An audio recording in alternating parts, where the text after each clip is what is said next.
Nah, kita akan langsung saja berikan kesempatan kepada Ibu Elsa. Tadi itu keterangan Dede, Bu, di depan media, keterangan yang diberikannya kepada masyarakat juga, apa sebenarnya yang dialaminya pada tahun 2016 lalu. Tanggapan Bu Elsa? Ya, saya bisa menyampaikan ya, kita senang atau tidak senang, kita harus menghormati dan melaksanakan putusan Mahkamah Agung yang telah mempunyai kekuatan hukum tetap dan sudah ada gerasi yang ditolak ya.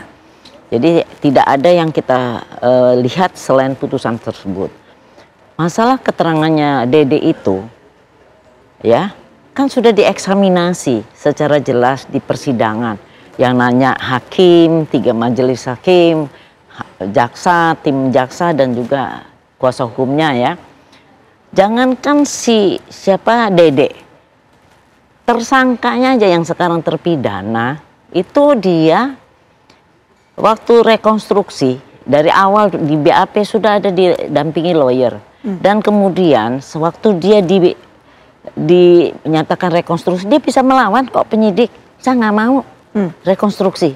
Berarti ada suatu keberanian di dalam dirinya bahwa dia tidak ditekan.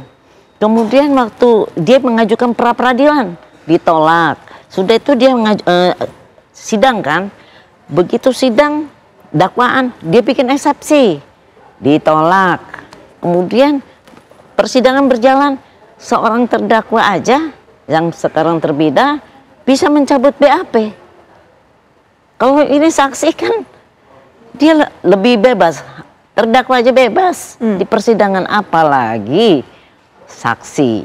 Dan saksi itu kalau memang di-create, dia nggak bisa cerita yang dengan baik. Pasti dia akan diperingati oleh hakim pasal 174 KUHP. Bicara yang benar, bicara kalau memang dia hafalan pasti akan buyar itu. Nah, kalau memang disuruh, diperintah, dirancang, pasti akan ketahuan Bu pada saat persidangan. Di persidangan. Itu kan orang-orang hakim-hakim itu kan orang-orang yang profesional semua, jaksa juga. Dan kemudian apalagi dari lawyernya terdakwa ya, pasti gencet kalau itu tidak benar. Nah, setelah ada putusan sampai inkrah ya, nah begitu lamanya 8 tahun kan dia diem aja, nggak ada masalah. Kenapa baru sekarang? Kenapa? Begitu viral, film viral langsung deh bertubi-tubi. Dan saya merasa kasus ini ditunggangi. Ya, maksudnya Bu ditunggangi? Saya merasa itu. Untuk apa Bu? Siapa nah, yang menunggangi? Itu yang lagi kita selidiki. Nanti kalau misalnya ini kita proses, karena kan sudah saya somasi, katanya ngapain sama si minta maaf, ya berarti hari Rebo akan kita laporkan. Baik. Dan dari nanti penyidikan baru ketahuan dalangnya siapa. Menurut Ibu, yang menunggangi inilah kemudian yang menyuruh Dede untuk buka suara setelah 8 tahun. Iya. Siapa yang diuntungkan Bu sebenarnya dengan saya sudah ini? Tujuannya apa saya nggak mau mengira-ngira ya. Tapi yang jelas. Kalau semuanya punya lawyer kan, semuanya nggak ngajuin PK, baru sekarang PK rame-rame.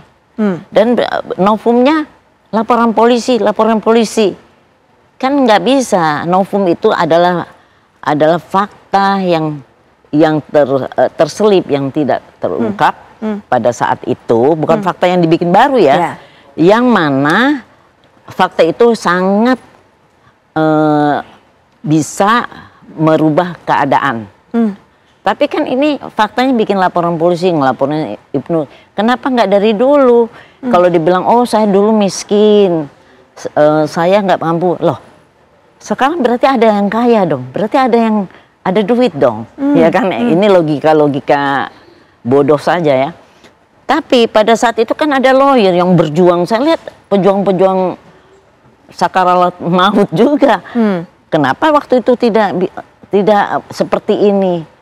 Yang penting bagi saya, ini sesuatu yang sangat terencana, membuat framing, memberikan ujaran kebencian kepada Ibnu Rudiana. Ibu juga mengira bahwa upaya untuk mengajukan PK para terpidana termasuk ini bagian dari skenario yang menunggangi, seperti itu Bu? Iya. Baik, mengenai hal ini langsung saja diberikan tanggapan oleh Bang Ruli. Ada yang menunggangi Bang Ruli dan apakah kemudian dari kesaksian apa yang disampaikan oleh Dede ini kemudian bisa membantu, bisa menolong para terpidana yang mengajukan PK dan juga bisa dibebaskan? Silakan Bang Ruli, pandangannya. Ya, kalau buat saya begini ya, janganlah kita berasumsi gitu loh. Karena ini nanti asumsi-asumsi ini juga akan, kalau betul, kalau enggak kan jadi menyesatkan gitu loh. Tapi silakanlah berpandangan.